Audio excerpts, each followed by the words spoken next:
السلام علیکم دوستو، مقدر لکھنے والے کے پاس مقدر بدلنے کا بھی اختیار ہے۔ دوستو، مومن کی زندگی میں کاش نہیں ہوتا، کن فیکون پر یقین ہوتا ہے۔ دوستو، ہر رکاوٹ میں کوئی نہ کوئی بہتری چھپی ہوتی ہے، یہ بات اللہ ہی بہتر جانتا ہے۔ رسول اللہ صلی اللہ علیہ وسلم نے ارشاد فرمایا، جو آدمی غصے کو پی جاتا ہے اور غصہ کرنے پر قادر بھی ہوتا ہے، اللہ اس کے دل کو ایمان سے بھر دیتا ہے۔ دوستو، تم تہجد تک خود نہیں جاتے، بلکہ تہجد کو تم تک لایا جاتا ہے۔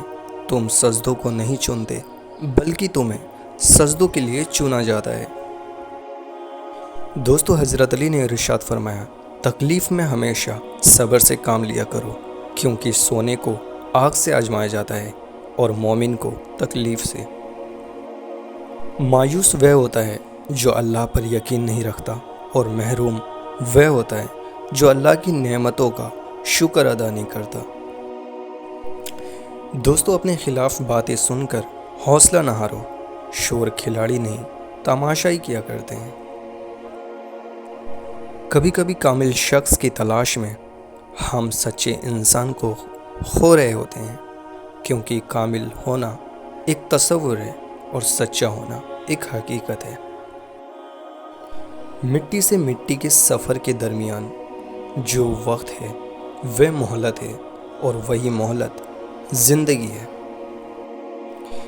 درختوں سے تعلق کا ہنر تو سیکھ لے انسان، جڑوں میں زخم لگتے ہیں، ٹہنیاں سوکھ جاتی ہیں۔ دوستو، وہ زندگی ایک انجان کتاب جیسی ہے، اگلے صفحہ پر کیا لکھا ہے کسی کو نہیں پتا۔ دوستو، خزاں میں اپنے پتوں کی زدائی کی اذیت کو شجر محسوس کرتا ہے، مگر کچھ کر نہیں سکتا۔ نہ لفظوں کا لہو نکلتا ہے، نہ کتابیں بول پاتی ہیں۔ میرے درد کے دو گواہ تھے، دونوں بے زبان نکلے۔ دوستو، زندگی کی کتاب میں ہر صفحہ پر سبق ہے، پر ہم سیکھتے نہیں۔ یہاں الجھے الجھے روپ بہت، پر اصلی کم، بہروپ بہت۔ اس پیڑ کے نیچے کیا رکنا، جہاں سایہ کم ہو، دھوپ بہت۔